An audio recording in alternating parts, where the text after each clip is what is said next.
Hey guys, welcome to my channel. So I am basically starting a series in which I would be discussing about the expected questions based on the previous papers. So the questions that I would be discussing over here have previously been asked in your UGC NET exam.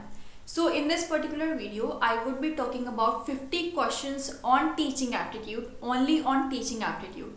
So if you want to learn more, if you want to clear this exam, so please stay tuned to my channel because I would be discussing the previous year questions, so which are very important for you to understand and to attempt. Okay, अगर आप previous year questions एक बार अच्छे से कर लेते हैं तो आपका 50% काम डन हो जाता है.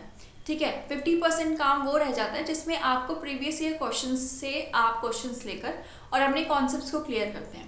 तो इस पर्टिकुलर वीडियो सीरीज में जो कि मैं पेपर 1 के लिए शुरू कर रही हूँ आज से, I would be discussing questions on all the topics. तो मैं 50 क्वेश्चंस की वीडियोस बनाऊंगी daily. So for that subscribe to my channel and press the bell icon if you want to get the updates on my everyday videos as soon as they are being uploaded. जिन लोगों का exam हो गया है, so sorry for them that I am late in uploading such videos. जिन लोगों का exam अभी बाकी है, I hope they can get some help from my videos.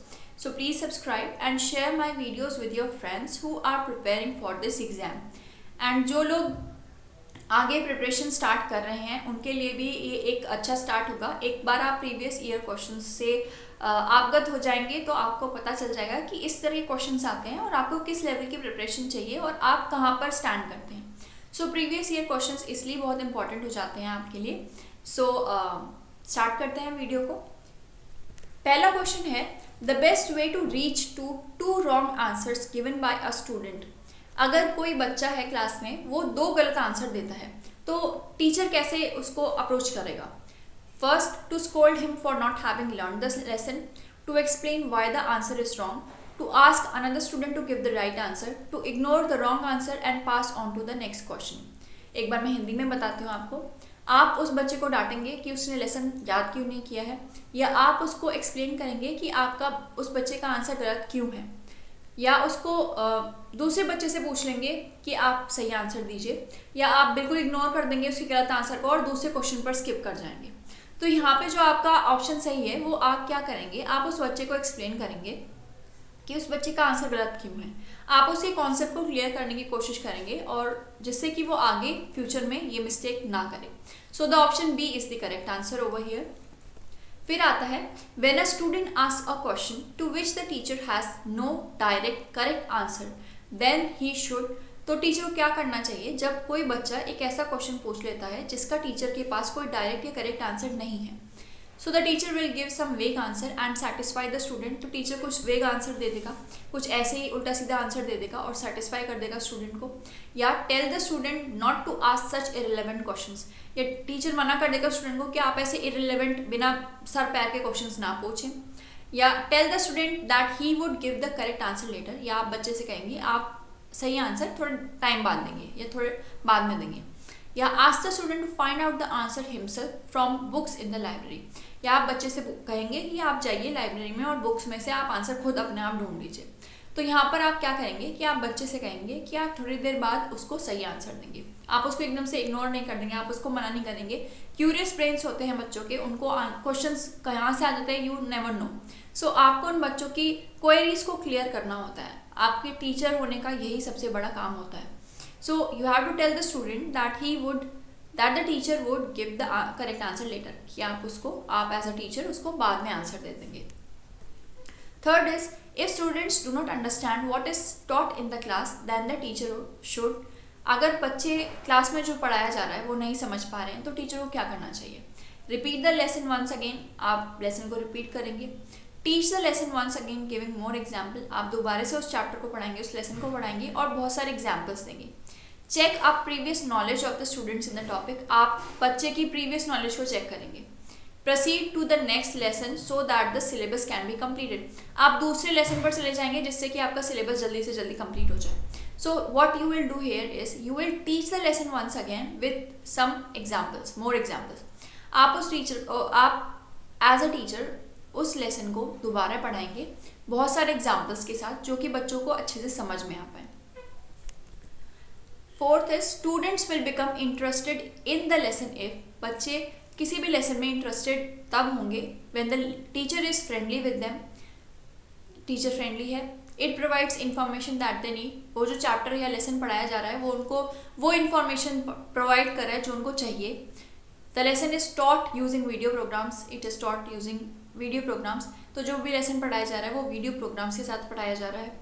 या फिर they are told that it is important for further learning, या उनको ये बताया जाएगा कि भाई आपके लिए बहुत ज़रूरी है, आपके फ्यूचर के लिए, फ्यूचर में आपके ये काफ़ी इंपॉर्टेंट टॉपिक है, तो ये बताया जाएगा तो बच्चे उसमें इंटरेस्टेड होंगे।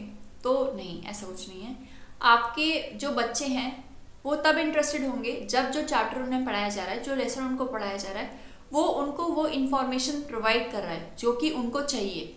अगर उनको पहले से पता होगा तो वो तो बिल्कुल भी इंटरेस्टेड नहीं होंगे उस चैप्टर में, या फिर उनके किसी काम का नहीं होगा तब भी वो इंटरेस्टेड नहीं होंगे। So students will become interested in the lesson if it provides information that they need, that the students need. Now a teacher will become an effective communicator if, एक टीचर एक इफेक्टिव कम्युनिकेटर तब बन पाता है जब वो instructional ads use करता है। He uses instructional aid, he help students to get meaning out of what he teachers, या वो बच्चों को मतलब समझा पाए जो वो पढ़ा रहा है उसका। या he ask questions in between teaching, या वो क्वेश्चंस पूछता रहेगा टीचिंग के बीच में। या फिर he help students to get correct answers to the question on the topic, या वो बच्चों को करेक्ट आंसर फाइंड करने में हेल्प करेगा। तो इसमें जो आपका करेक्ट आंसर है वो है कि टीचर इफेक्टिव कम्युनिकेटर तब बन पाता है जब वो बच्चों को जो वो पढ़ा रहा है उसका मतलब समझा पाए। Means he help students to get meaning out of what he teachers, which is the option B. Now whom would you like to appoint as a teacher in your school? आप अपने स्कूल में किसको teacher appoint करना चाहेंगे? A good scholarly person of submissive personality, ठीक है, तो एक बहुत ही अच्छा स्कॉलरली पर्सन है पर उसकी सबमिसिव पर्सनैलिटी है, इतनी अच्छी पर्सनैलिटी नहीं है। A disciplined loving person with authoritarian attitude, एक डिसिप्लिन लविंग पर्सन है पर उसका बहुत अथॉरिटेरियन एटीट्यूड है, वो हर चीज़ पे बहुत अथॉरिटी जमाता है। या an enthusiastic person of moderate knowledge, या फिर कोई ऐसा इंसान जो बहुत ही एंथुजियास्टिक हो, चेंजेस लाना चाहता हो और मतलब कुछ करना चाहता हो, ऐसा इंसान पर उसके पास नॉलेज बहुत मॉडरेट है। या one who poses to be a good scholar in the class, या फिर जो पूरे अपने करिकुलम में अपने क्लास में एकदम गुड स्कॉलर रहा। तो यहाँ पे आप उसको टीचर अपॉइंट करना चाहेंगे जो कि एक एंथुजियास्टिक पर्सन होगा, मतलब वो कुछ करने की इच्छा रखता होगा, कुछ अच्छा करने की, कुछ चेंज लाने की इच्छा रखता होगा, पर उसको मॉडरेट नॉलेज होगी, वो नॉलेज टाइम बाय टाइम अपनी एनहांस कर लेगा, पर उसमें सीखने की इच्छा होगी, उसमें चेंज लाने की इच्छा होगी, तभी वो ऐसा कर पाएगा।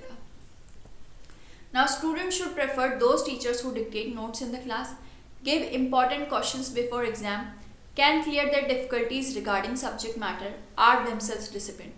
वो टीचर्स जो नोट्स प्रोवाइड कर देती हैं, नोट्स बता देती हैं बच्चों को, या इम्पॉर्टेंट क्वेश्चन बता देती हैं एग्जाम से पहले, या जो बच्चों की डिफ़िकल्टीज़ हैं सब्जेक्ट से रिलेटेड उसको क्लियर कर सकते हैं, या फिर खुद बहुत डिसिप्लिन होंगे। तो नोट्स और इन सब का कोई काम नहीं होता जब तक टीचर अच्छे से बच्चों को सब्जेक्ट रिलेटेड जो क्वेरीज हैं या डिफ़िकल्टीज़ हैं उनको क्लियर नहीं कर पाता। So students should prefer those teachers who can clear their difficulties regarding subject matter. So option C is the correct answer. Now the main aim of classroom teaching is, जो classroom teaching, class में जो teaching होती है आपकी, जो कि corona की वजह से काफ़ी हद तक बंद हो गई, काफ़ी हद तक क्या बिल्कुल ही बंद हो गई है, ऑनलाइन टीचिंग ही बची है। So we will talk about online and classroom teaching के प्रोज एंड कॉन्स क्या हैं आफ्टर सम टाइम। तो यहाँ पे मैं बताना चाहूँगी classroom teaching is the best method of teaching as per now, because online teaching is like students can not stay focus for long time online. Okay, phones चलाने में इतना टाइम तक फोकस नहीं रह पाते हैं बच्चे जितने वो क्लासरूम में रहते हैं, और क्लासरूम में वो टीचर्स की नज़रों में रहते हैं, तो that is a different level of concentration that the classroom teaching gives. So अब हम यहाँ पे बात करेंगे कि मेन एम क्या है। टू गिव इन्फॉर्मेशन देना, या टू डेवलप इंक्वायरिंग माइंड्स जो कि क्वेश्चन आंसर्स पूछ सके, बातों को समझ सके, बातों को जान सके, ऐसे माइंड्स डेवलप करना। To develop personality of students, personality develop करना। To help students pass the exam, या फिर जो स्टूडेंट्स हैं उनको एग्जाम पास करने में हेल्प करना। तो यहाँ पे आपका जो मेन एम होता है क्लासरूम टीचिंग का, it is to develop inquiring mind. तो जब आप क्लासरूम में होंगे, कुछ क्वेश्चंस आप बच्चों से पूछेंगे, कुछ क्वेश्चंस बच्चे आपसे पूछेंगे, तो वहाँ पे एक इंक्वायरिंग एटमॉस्फेयर बन जाता है। ठीक है, कि इसका क्या हो सकता है, रीजंस क्या हो सकते हैं। बच्चे अपने इंक्विजिटिव माइंड से बहुत सारी चीज़ें पूछते हैं जो कि आपको क्लियर करनी होती है, जिससे कि बच्चे कॉन्सेप्ट्स को अच्छे से ग्रास्प कर पाएँ। सो इसलिए क्लासरूम टीचिंग का जो मेन एम होता है, it is to develop inquiring minds. Now good teaching is best reflected by attendance of students, number of distinctions, meaningful questions asked by students और pin drop silence in the class. जो good teaching होती है वो बच्चों की attendance से पता चलती है, या नंबर ऑफ डिस्टिंक्शंस, कितने अच्छे मार्क्स आ रहे हैं, अब 75% कितने बच्चे ला रहे हैं, या मीनिंगफुल क्वेश्चंस जो कि बच्चे क्लास में पूछ रहे हैं, ऐसे कुछ नहीं बिना सर पैर के क्वेश्चंस नहीं, पर टॉपिक से रिलेटेड कितने मीनिंगफुल क्वेश्चंस पूछे जा रहे हैं जो कि उनकी इन्फॉर्मेशन, उनकी नॉलेज को इंक्रीज कर सके, या फिर क्लास में एकदम पिन ड्रॉप साइलेंस रहती है। तो good teaching is best reflected bye meaningful questions asked by students. तो जब वो टॉपिक को समझेंगे तो वो टॉपिक को ज़्यादा जानना चाहेंगे, तो उससे वो मीनिंगफुल क्वेश्चंस पूछेंगे, और यही होता है गुड टीचिंग का एक सबसे अच्छा reflection. Now the physiological aspect of classroom are best managed by the class teacher, the subject teacher, the principal and the students themselves. The psychological aspects of classroom, जो साइकोलॉजिकल एस्पेक्ट ऑफ क्लासरूम होते हैं वो सबसे अच्छी तरह manage किए जाते हैं क्लासरूम टीचर से। क्लासरूम टीचर काफ़ी सारी चीज़ों पे डिसीजन लेती है, वो वीक स्टूडेंट्स, स्ट्रॉन्ग स्टूडेंट्स को अच्छी तरह से डिवाइड कर पाती है, जिससे जो कि वीक स्टूडेंट्स हैं उन पर ज़्यादा फोकस दिया जा सके, उनको भी अच्छे मार्क्स लाने में हेल्प की जा सके, उनको भी चीज़ें समझने में हेल्प की जा सके। ठीक है, और वो एक ऐसी क्लास टीचर एक ऐसा इंसान होता है जो कि अपनी पूरी क्लास के बारे में अच्छी तरह से जानता है। तो अगर कोई अप्रोच करेगा क्लास को, तो वो क्लास टीचर को अप्रोच करेगा कि इस क्लास के बारे में आप मुझे बताइए। ठीक है, सो क्लास टीचर जो होता है वो साइकोलॉजिकल एस्पेक्ट्स जो क्लासरूम है उनको अच्छी तरह से मैनेज करता है। Then which of the following provide more freedom to the learner to interact. इनमें से कौन सा जो लर्नर है या जो स्टूडेंट है उसको इंटरेक्ट करने के लिए ज़्यादा फ्रीडम देता है? Small group discussion, use of film, viewing country wide classroom programme on TV, lecture by experts. तो इनमें से क्या हेल्प कर रहा है? सो स्मॉल ग्रुप डिस्कशन जो होते हैं वो लर्नर्स को फ्रीडम देते हैं, जिससे कि वो अच्छे से इंटरेक्ट कर पाएँ। कम लोग होंगे, अच्छा इंटरेक्शन होगा। To make classroom teaching more effective every teacher should. जो क्लासरूम टीचिंग है उसको इफेक्टिव बनाने के लिए, इफेक्टिव अच्छी बनाने के लिए हर एक टीचर को क्या करना चाहिए? डिस्कस विद कलीग्स, अपने कलीग से, अपने साथ के टीचर से डिस्कशन करना चाहिए। एनालाइज रिस्पॉन्स ऑफ स्टूडेंट्स, जो रिस्पॉन्स आ रहे हैं स्टूडेंट्स के उनको एनालाइज करना चाहिए। Keep himself her self ahead of development in his और हर एरिया ऑफ सब्जेक्ट, अपने आप को अपने एरिया ऑफ सब्जेक्ट में आगे रखे। या पब्लिश हिज और हर राइटिंग, या अपनी राइटिंग को पब्लिश करता रहे। तो यहाँ पे टीचर का जो मेन काम है वो बच्चों को अच्छे से कॉन्सेप्ट समझाने का है। कॉन्सेप्ट बच्चे समझ पा रहे हैं या नहीं समझ पा रहे वो उनके रिस्पॉन्स से पता चलेगा। So to make classroom teaching more effective every teacher should analyse the response of the student. Analyse करेंगे तभी पता चलेगा कि क्लासरूम टीचिंग कितनी इफेक्टिव हो पा रही है। क्लासरूम टीचिंग का जो मेन एम है इंक्वायरिंग माइंड्स को डेवलप करना, क्या वो पूरा हो पा रहा है या नहीं। तो इस वजह से क्लासरूम टीचिंग को इफेक्टिव बनाने के लिए टीचर को एनालाइज करना पड़ेगा response of students. Now meaningful learning takes place when. Meaningful learning कब होती है? जब स्टूडेंट्स इंटरेस्टेड होते हैं जो टॉपिक पढ़ाया जा रहा है उसमें, students are interested in the topic taught, और explanations are given within the reach of the students. The explanations that are given within the reach of the students, मतलब उनकी समझ तक ही बताई जा रही हैं चीज़ें। The new content being taught is being related to the previous knowledge of the students. जो नया कंटेंट स्टार्ट करें, नया चैप्टर स्टार्ट करें, तो आप उस चैप्टर को स्टार्ट करने से पहले आप देखेंगे कि बच्चों की कितनी नॉलेज है इस टॉपिक के बारे में या इस चैप्टर के बारे में। या students raise questions and get them clarified, कि बच्चे क्वेश्चंस उठा रहे हैं और उसको क्लैरिफाई कर पा रहे हैं या नहीं।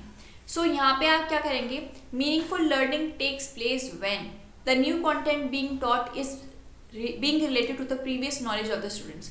ठीक है, आप उसको रिलेट करेंगे। ठीक है, जब बच्चों के पास पहले से अच्छी नॉलेज होगी, उस चीज़ के बारे में कुछ चीज़ें पता होंगी, तो वो अच्छे से रिलेट कर पाएंगे नए टॉपिक के साथ.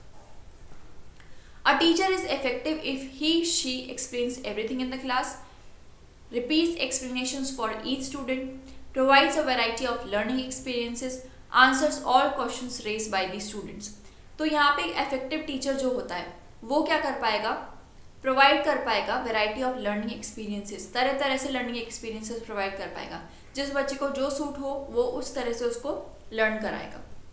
Majority of students in a large class are found dosing.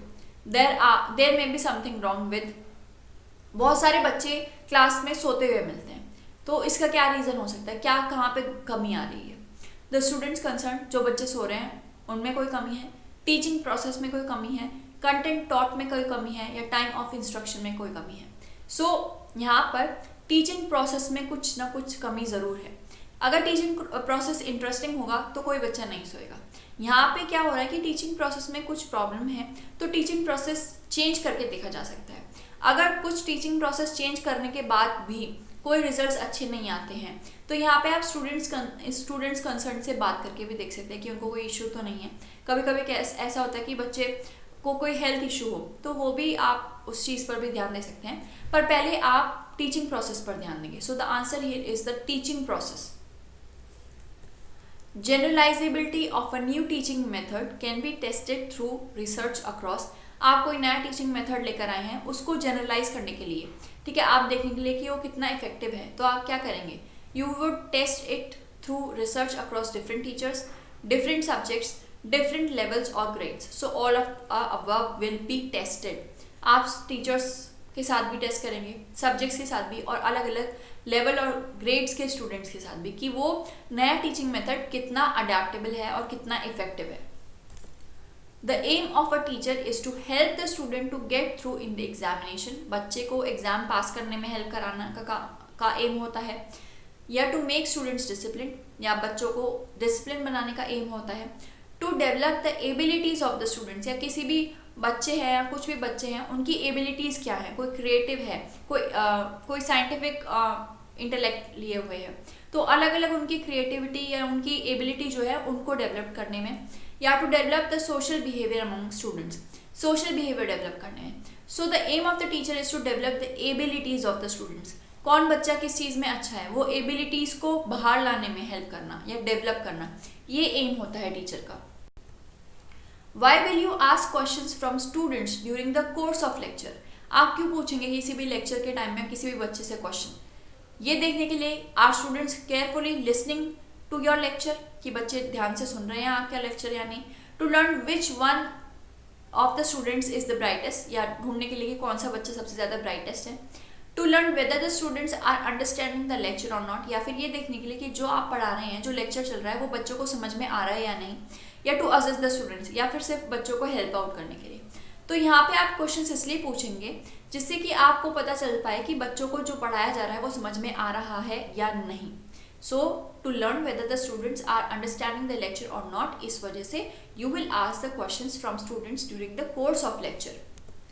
A teacher with sober thoughts in accordance with the rules. कोई सोबर थॉट्स लिए हुए है, ठीक है, वो क्या करेगा, he or she allows students to make mistakes but instructs them to reduce the number of such mistakes. ठीक है, वो उसको कुछ अलाउ कर देगा मिस्टेक्स करने के लिए, पर वो क्या करेगा, इंस्ट्रक्ट करेगा कि ऐसी मिस्टेक्स दोबारा ना हो पाए, उन चीज़ों को रिड्यूस करने के लिए. Instructs big students not to commit any kind of mistake at any point of time. वो क्या करेगा, इंस्ट्रक्ट करेगा बच्चों को कि आप जो बड़े बच्चे हैं, कि आप किसी भी काइंड की मिस्टेक नहीं कर सकते हैं कभी भी, ठीक है, किसी भी पॉइंट ऑफ टाइम पे ऐसी कोई मिस्टेक नहीं हो सकती है. या फिर take so many precautions so that students never make mistakes, या फिर आप बहुत सारी वो करेंगे, प्रिकॉशंस लेंगे, ठीक है, बहुत सारी प्रिकॉशंस लेंगे जिससे कि कोई भी मिस्टेक्स कमिट ना करे कोई भी students. Give right punishment to do students who makes mistakes, या फिर आप सही पनिशमेंट देंगे उन बच्चों को. तो एक सोबर थॉट का जो इंसान होता है, he is not drunk, he is in his proper senses. वो जो टीचर होता है वो करेगा, क्या करेगा, he will allow the students to make mistakes but instructs them to reduce the number of such mistakes. वो पहले उन्हें अलाउ करेगा, वो देखेगा कि बच्चे किस तरह की गलतियां कर सकते हैं और फिर उनको समझाएगा कि इस तरह की गलतियां इस तरह से आप करेक्ट कर सकते हैं जिससे आगे आप ये गलतियां रिपीट ना करें। Okay, now if a teacher has to prove his credibility in the evaluation of answer book then he should be dutiful. अगर उसको क्रेडिबिलिटी बतानी है अपनी, ठीक है, इवैल्यूएशन ऑफ आंसर बुक के उससे नजरिए से, तो उसको क्या करना पड़ेगा? ड्यूटीफुल होना पड़ेगा, वेरी मच रेगुलर होना पड़ेगा, इम्पार्शियल होना पड़ेगा या राइट हैंडेड होना पड़ेगा। तो इसमें जो टीचर है उसको क्या होना पड़ेगा? इम्पार्शियल, मतलब वो कोई बायसनेस नहीं करेगा, वो जो चीज़ है उसको एज टू एज बताएगा, ये नहीं बताएगा कि ये चीज़ ऐसे वो चीज़ वैसे, जो स्ट्रेट फॉरवर्ड चीज़ है वो उसको वैसा का वैसा ही बताएगा, उसमें कोई मिलावट नहीं करेगा। सो the teacher should be impartial. The lecture will be communicated more effectively if teacher, lecture बहुत अच्छी तरह से कम्युनिकेटेड किया जाएगा, इफेक्टिवली कम्युनिकेट किया जाएगा अगर टीचर रीड्स प्रिपेयर नोट्स, पहले से बनाए हुए नोट्स को पढ़ेगा, prepare good notes in advance and use them as their guides, अच्छे नोट्स बनाएगा पहले से और उनको गाइड्स की तरह यूज करेगा लेक्चर कम्युनिकेट करने के टाइम पे। Engage students in immediate discussion, उनको एकदम से डिस्कशन कराएगा। Quote examples from other teaching sessions lectures and engage students in immediate discussion, या फिर दूसरे टीचिंग लेक्चर या दूसरे सेशन से कोई एग्जाम्पल्स लेके आएगा और बच्चों को एंगेज करेगा इमीडिएट डिस्कशन में। ठीक है, तो यहाँ पर अगर लेक्चर को अच्छे से कम्युनिकेट करना है तो टीचर क्या करेगा? पहले से अच्छे नोट्स बना लेगा एडवांस में और उनको एज गाइड्स यूज करेगा। ठीक है, कहीं कहीं स्निपेट्स बना लेगा, छोटे छोटे शॉर्ट नोट्स बना लेगा और उनके हेल्प से वो कम्युनिकेट करेगा। As a teacher what will you do if students do not attend your class? आप क्या करेंगे एज अ टीचर अगर स्टूडेंट्स आपकी क्लास अटेंड नहीं कर रहे हैं? Blame students for the absence from the class, बच्चों पे ब्लेम डालेंगे। Ponder over present attitudes of students in a calm manner, आप देखेंगे बच्चों का एटीट्यूड क्या है, आराम से बैठ के उस चीज़ को एनालाइज करेंगे, पॉन्डर करेंगे, सोचेंगे उसके बारे में। Think about using some interesting techniques of teaching, आप कुछ अच्छी इंटरेस्टिंग टेक्निक्स ऑफ टीचिंग सोचेंगे के बारे में सोचेंगे। Try to understand the reasons for their behaviour for this behaviour and try to eliminate it, आप पता लगाएंगे कि इस चीज़ के पीछे क्या रीज़न है कि बच्चे क्लास अटेंड नहीं कर रहे हैं और उस रीज़न को आप एलिमिनेट करने की कोशिश करेंगे, आप उसको हटाने की कोशिश करेंगे, आप कुछ नई टेक्निक्स लेके आएंगे, कोई नया तरीका लेके आएंगे जिससे कि बच्चे आपकी क्लास अटेंड करें। सो the option D is the correct answer कि अगर आपके क्लास में बच्चे नहीं आ रहे हैं तो you will try to understand the reason for this behaviour and try to eliminate it. The competency of a teacher can be judged on the basis of, competency means ability या सक्षम, कितना सक्षम है कोई टीचर। ठीक है, सक्षमता मान लीजिए इसको, कॉम्पिटेंसी को। तो जो सक्षमता है किसी भी टीचर की वो किस बेसिस पे पता चलेगी? Publication of books, length of service, meeting needs of students या पर्सनैलिटी ऑफ टीचर, वो कितनी बुक्स छाप रहा है या कितना टाइम हो गया उसको पढ़ाते हुए, या वो बच्चों की ज़रूरतों को किस तरह से हैंडल कर रहा है, किस तरह से पूरा कर पा रहा है, या उसकी पर्सनैलिटी कैसे है। तो जो टीचर है उसकी सक्षमता उस तरह से पता चलेगी कि वो बच्चों की प्रॉब्लम्स को या बच्चों की जो ज़रूरतें हैं उनको किस तरह से पूरा कर रहा है। So the option C is the correct answer, that how capable he is in meeting the needs of the student will define his competency, his or her competency as a teacher. The most important challenge before a teacher is to maintain discipline in the classroom. सबसे बड़ा challenge क्या होता है teacher के लिए कि discipline बनाए रखे हो क्लासरूम में। To make students do their homework, बच्चे होमवर्क कर पाएँ, उनको ऐसा कैपेबल करने के लिए। टू प्रिपेयर क्वेश्चन पेपर बनाने के लिए, या to make teaching learning process enjoyable, पढ़ाना और याद करने का प्रोसेस इंजॉयबल, फन लर्निंग हो पाए, वो कर पाए।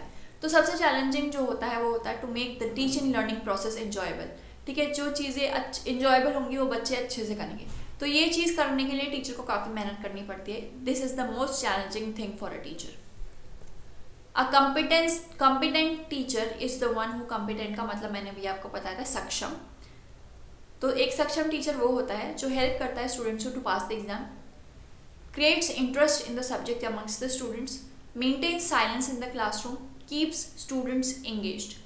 तो वो क्या करेगा, या तो बच्चों को पास करने में हेल्प करेगा या फिर उनको इंटरेस्ट क्रिएट कराएगा सब्जेक्ट में, maintain silence in the class, silence maintain करके रखेगा या फिर बच्चों को एंगेज करके रखेगा।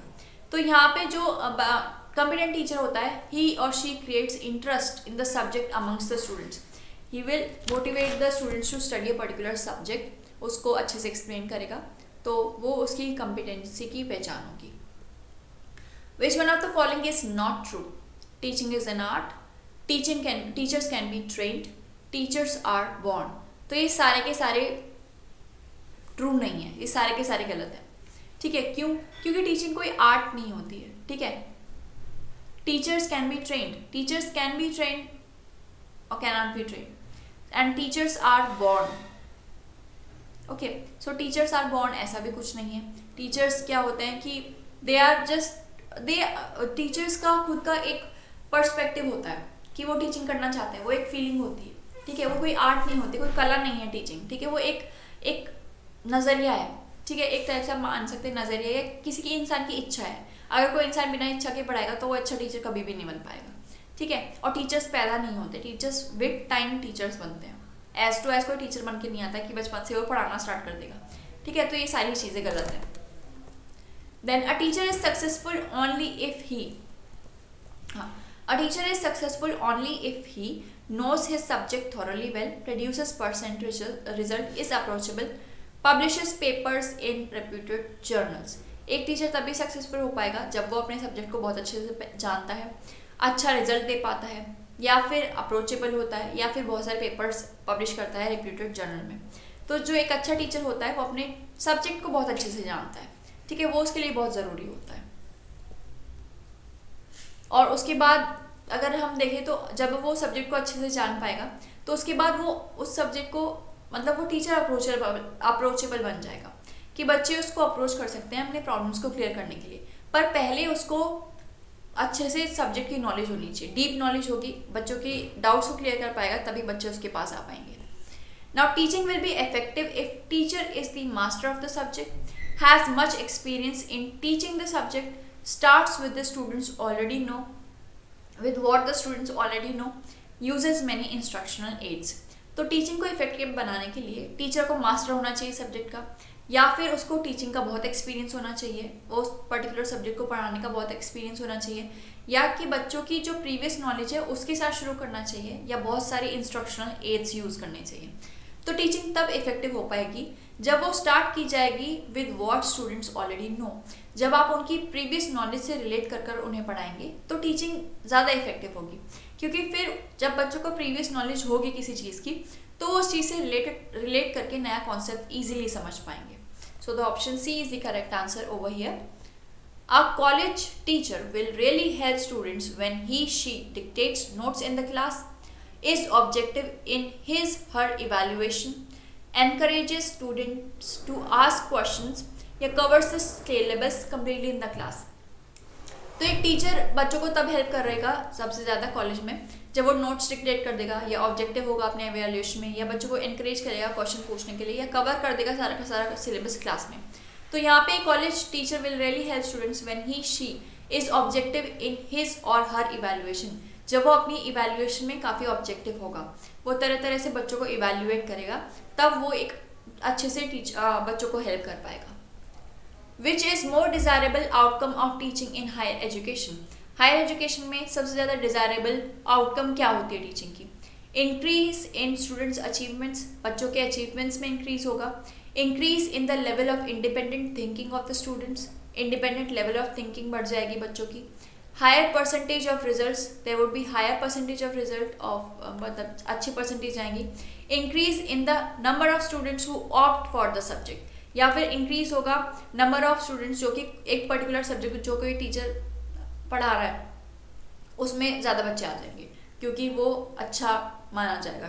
ठीक है, तो यहाँ पे more desirable outcome of teaching जो है वो ये है कि it increases the level of independent thinking of students. So it increases the level of independent thinking in the student. बच्चे अच्छे अपनी इंडिपेंडेंटली सोच पाएंगे, so that would be increase as a result of desirable outcome of teaching.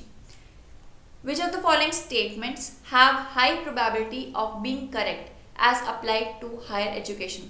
इनमें से कौन सा statement सही है, हाई प्रोबेबिलिटी है सही होने की, as applied to higher education? All students cannot learn so all do not learn, सारे बच्चे लर्न नहीं कर पाते तो इसलिए सारे ही नहीं याद करते। All students can learn but all do not learn, सारे बच्चे याद कर सकते हैं पर सारे बच्चे याद नहीं करते। All students can learn so all learn, सारे बच्चे याद कर सकते हैं तो इसलिए वो याद करते हैं।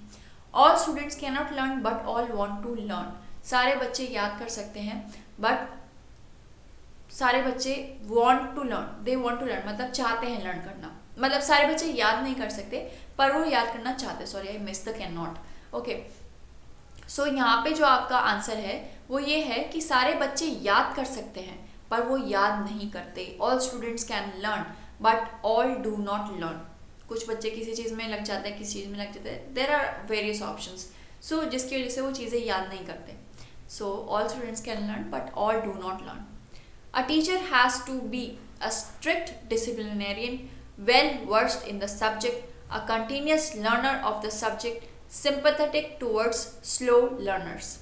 जो टीचर होता है, एक अच्छा टीचर माना जाए जिसको, वो क्या होता है, बहुत अच्छा स्ट्रिक्ट, बहुत ही डिसिप्लिन को पाबंद हो, या फिर अपने सब्जेक्ट के लिए बिल्कुल गीता की तरह उसे रटा हुआ हो उसे वो subject. A continuous learner of the subject, अपने सब्जेक्ट को कंटिन्यूसली याद करता रहे या कंटिन्यूसली उसकी नॉलेज गेन करता रहे। या फिर सिंपैथेटिक टुवर्ड्स स्लो लर्नर्स, या फिर स्लो लर्नर्स के लिए कुछ ना कुछ करे, उनके लिए सिंपैथेटिक हो, ठीक है, उनके लिए अलग तरीके से चीज़ें सोचे। So a teacher has to be sympathetic towards slow learners, which is the option D. Now which are the following teacher will you like the most, आप किस टीचर को सबसे ज़्यादा पसंद करेंगे? A loving teacher, a teacher of highly idealist philosophy, a teacher who amuses his students, a discipline teacher. तो obviously सब लोग को अ लविंग टीचर बहुत अच्छा लगता है, जो हमारी केयर करता है, जो हमारी नीड्स की केयर करता है, हमें चीज़ें बहुत अच्छे से समझाता है। अगर हम उसके पास जाएं तो वो हमसे अच्छे से बात करता है, एकदम स्ट्रिक्टली आपके साथ बिहेव ना करे या रूडली बिहेव ना करे, ऐसे टीचर ही बच्चों को पसंद आते हैं। So if you are going to be a teacher, be a loving teacher. Okay, now which are the following teachers will you like the most, आप कौन से टीचर को सबसे ज़्यादा पसंद करेंगे? जो one who uses board occasionally, जो बोर्ड कभी कभी यूज़ करता है, one who uses charts and maps, जो कि चार्ट और मैप यूज़ करता है, one who uses film projectors along with proper use of board, या फिर एक टीचर है जो कि फिल्म प्रोजेक्टर में कुछ चीज़ें आपको समझा रहा है और फिर प्रॉपर यूज़ कर रहा है बोर्ड का भी, बोर्ड पे भी समझा रहा है चीज़ें। One who uses motion pictures as last resort, या फिर मोशन पिक्चर्स को आखिरी में समझा रहा है। तो यहाँ पे obviously we will like a teacher जो कि पहले आपको फिल्म प्रोजेक्टर के थ्रू चीज़ें दिखाए और फिर फिल्म प्रोजेक्टर बंद करने के बाद उनको बोर्ड्स पे अच्छे से समझाए, बोर्ड पर समझाए, प्रॉपरली एक्सप्लेन करे उस चीज़ को, क्योंकि कुछ बच्चों को फिल्म प्रोजेक्टर में ना समझ में आ पाए, या फिर अगर वो ये भी कर सकता है कि वो फिल्म प्रोजेक्टर दिखाने के बाद आपको चेक करेगा कि आपको वो चीज़ समझ में आई है या नहीं, अपने बोर्ड पर एक्सप्लेन करके। Now which of the following should a teacher adopt in his lecture, teacher को अपने लेक्चर में इनमें से क्या चीज़ अडॉप्ट करनी चाहिए? Precise and low tone, elongated tone, precise and high tone और मॉडरेट टोन। तो आपको प्रिसाइज एंड लो टोन मतलब साफ होनी चाहिए आपकी एकदम, प्रिसाइज एंड लो टोन होगी तो वो आपको अपने लेक्चर में अडॉप्ट करनी चाहिए। A new teacher to start with will have to enforce discipline in the class, discipline को एनफोर्स करेगा, या फिर establish rapid with the students, बच्चों के साथ रैपिड स्टैब्लिश करेगा, या फिर crack jokes with the students, बच्चों के साथ जोक्स क्रैक करेगा, या टेल स्टूडेंट्स अबाउट हिज और हर क्वालिफिकेशन, या फिर बच्चों को अपनी क्वालिफिकेशंस के बारे में बताएगा। तो ना तो आप वहाँ पे डिसिप्लिन एकदम जाते ही इन्फोर्स करने लग जाएंगे, या फिर आप मतलब आपके लिए क्या ज़रूरी है न्यू टीचर के लिए, you will establish rapid with the students. तो रैपिड क्या होता है यहाँ पे, आपको अपनी छवि बनानी पड़ेगी वहाँ पे, एक टाइप से छवि। सो रैपिड की मैं आपको गूगल डेफिनेशन बताती हूँ। It is a close and harmonious relationship in which the people और groups concern understand each others feelings और ideas and communicate well. Okay, तो एक क्लोज और हार्मोनियस रिलेशनशिप होती है रैपिड, जिसमें लोग या ग्रुप्स कंसर्न जो होते हैं वो एक दूसरे को अच्छी तरीके से समझते हैं, या अच्छी तरीके से एक दूसरे की फीलिंग्स को समझते हैं, उनकी आइडियाज़ को समझते हैं और अच्छे से एक दूसरे के साथ कम्युनिकेट करते हैं। तो जब एक टीचर और स्टूडेंट्स के बीच में अच्छी रिलेशनशिप बन जाएगी, एक बॉन्ड बन जाएगी, ठीक है, तो उससे वो कम्युनिकेट अच्छे से कर पाएंगे और जो टीचर कम्युनिकेट अच्छे से करता है बच्चे उसकी बातें सुनते हैं और उसकी जो वो पढ़ा रहा है उसको समझते हैं अच्छे से। और जो बच्चे नहीं समझ पाते they will approach the teacher कि ये बात हमें नहीं समझ में आ रही है। और जब एक टीचर अच्छे से बॉन्डेड है बच्चों के साथ तो वो अपने बच्चों की प्रॉब्लम्स को क्लियर करने में भी एफर्ट्स लगाता है। So establish rapport with the students is what a new teacher will have to do. An effective teacher will ensure cooperation among his or her students, no biasness, competition among students, competition और cooperation as the students demand. So जो एक effective teacher होगा वो क्या करेगा, वो competition और cooperation को कराएगा जैसे कि बच्चों की नीड होगी, जैसे कि बच्चों की डिमांड होगी। If the student doesn't understand what is taught in the class, then the teacher should feel. अगर बच्चे नहीं समझ पा रहे हैं कि क्या पढ़ाया जा रहा है क्लास में तो टीचर को कैसा फील करना चाहिए? Terribly bored? Not at all. Try to explain it in a different way. Yes, that he she is wasting time, ये सोचना चाहिए। या फिर बच्चों पर पिटी करनी चाहिए, बच्चों को बेचारा समझना चाहिए कि उनको समझ में नहीं आ रहा है कि मैंने क्या पढ़ाया। ऐसा नहीं करोगे आप। As a teacher, as a good teacher, आपको अगर आपके बच्चे नहीं समझ पा रहे हैं कि आप क्या पढ़ा रहे हैं तो आपको उस चीज़ को दूसरी तरीके से समझाने की कोशिश करनी पड़ेगी। ठीक है, you will try to explain it in a different way. Which are the following will not hamper communication in the class? इनमें से कौन सी चीज़ डिस्टर्ब नहीं करेगी या रोकेगी नहीं communication in the class? A lengthy statement, an ambiguous statement, a precise statement, a statement which allows the listener to draw his or her own conclusion. तो इनमें से कौन सी चीज़ आएगी? एक जो प्रिसाइज स्टेटमेंट होगा, एकदम सीधा साधा स्टेटमेंट होगा, वो कम्युनिकेशन को हैम्पर नहीं करेगा, कोई रुकावट नहीं डालेगा कम्युनिकेशन में, क्योंकि वो एक स्ट्रेट स्टेटमेंट है। आप डायरेक्टली चीज़ बता रहे हैं, आप उसको घुमा रहे फिरा रहे नहीं हैं। A teacher will become an effective teacher if she uses instructional aids, help students to get meaning out of what is being taught, ask questions in between teaching, help students to get correct answers on a topic. तो effective teaching के बारे में already इतने सारे questions हम discuss कर चुके हैं, तो आप इसको अटेम्प्ट कर सकते हैं कि एक इफेक्टिव टीचर तब बनेगा जब वो अपने बच्चों को हेल्प करेगा to get the meaning out of what is being taught. वो बच्चे को जो पढ़ा रहा है उसमें से मीनिंग निकालवा पाएगा। ठीक है, so the option B is correct here. Help students to get meaning out of what is being taught. A good teacher is the one who is capable of finishing syllabus on time, inducing students to learn, giving good results, helping students to pass. एक good teacher वो होता है जो कि बच्चों को याद करने में help करा सके, induce करा सके। Okay, so he or she will induce students to learn. He or she would be capable in inducing students to learn. Which of the following combinations of subjects would help a teacher to develop good pedagogical methods? कौन से subjects इनमें से teacher को help करेगा अच्छे pedagogical methods को develop करने में? Sociology and philosophy, philosophy and psychology, sociology and psychology, या none of the above? So here the answer is sociology and psychology. ये थोड़ा एक रेयर क्वेश्चन है, ऐसे क्वेश्चन ज़्यादातर पूछे नहीं जाते हैं, बट क्योंकि ये प्रीवियस ईयर क्वेश्चन था और क्योंकि मैं सारे ऑलमोस्ट कवर करने की कोशिश करूँगी प्रीवियस ईयर क्वेश्चंस, तो इसलिए I have just mention this question also. To gain popularity among students the teacher should personally help them in studies, frequently organise tours, dictate them while teaching, maintain good social relations. तो popularity gain करने के लिए students के बीच में एक teacher को उनको help करना चाहिए, या फ्रीक्वेंटली टूर्स ऑर्गेनाइज करने चाहिए, या उनको डिक्टेट करना चाहिए क्लास के दौरान, या सोशल रिलेशंस को मेंटेन करना चाहिए। सो teacher should personally help them in studies. आपका मेन काम स्टडीज़ में हेल्प करना है बच्चों को, तो आप पॉपुलैरिटी तभी गेन कर पाएंगे जब आप उनको पर्सनली हेल्प कर पाएंगे, आप अपने आप से हेल्प कर पाएंगे बच्चों को अच्छे से स्टडी करने में। A student tries to solve a problem on his or her own without any help from the teacher, then the teacher should. जब एक बच्चा अपने आप से प्रॉब्लम सॉल्व करने की कोशिश कर रहा है किसी टीचर की हेल्प के बिना, तो टीचर को क्या करना चाहिए? इग्नोर करना चाहिए, उसको डांटना चाहिए, या उसको एडवाइस करना चाहिए कि दूसरे बच्चों से हेल्प ले लो, या फिर उसको अप्रिशिएट करना चाहिए। Obviously the teacher should appreciate him और हर फॉर इंडिविजुअल एफर्ट्स, कि वो अच्छा काम कर रहा है अगर वो अपने आप कर रहा है। In a classroom, ideal situation is that in which the lecturer delivers his lecture with full confidence as like prepares himself for lectures before coming in the classroom.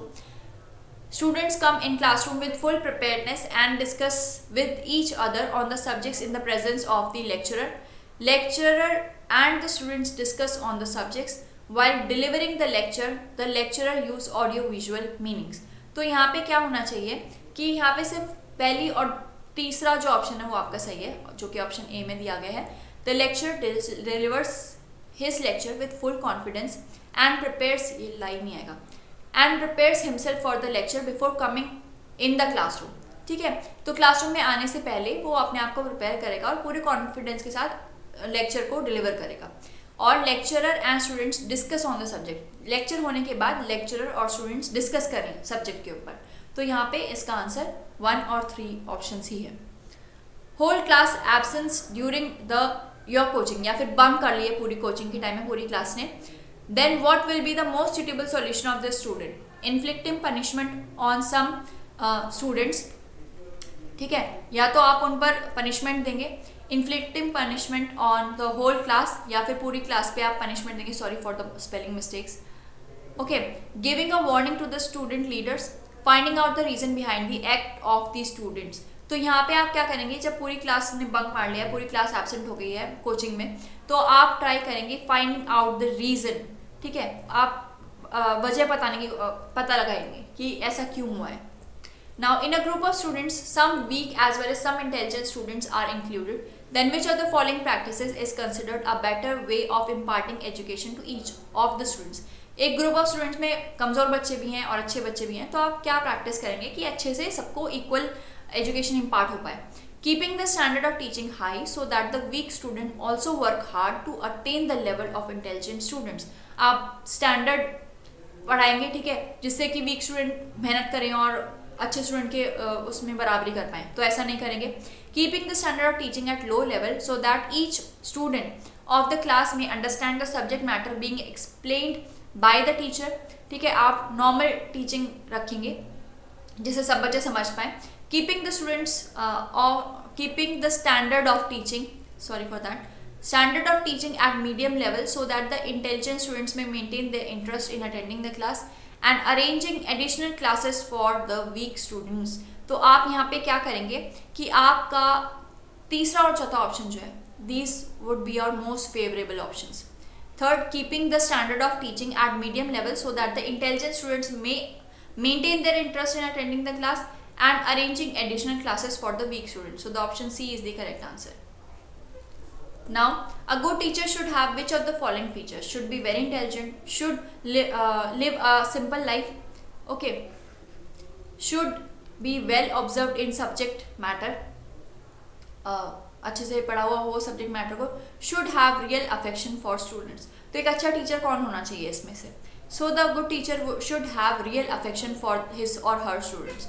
अच्छे से affection हो, bonding हो, तभी अच्छे से पढ़ाई हो सकती है. Which one of the following is not included in the process of teaching?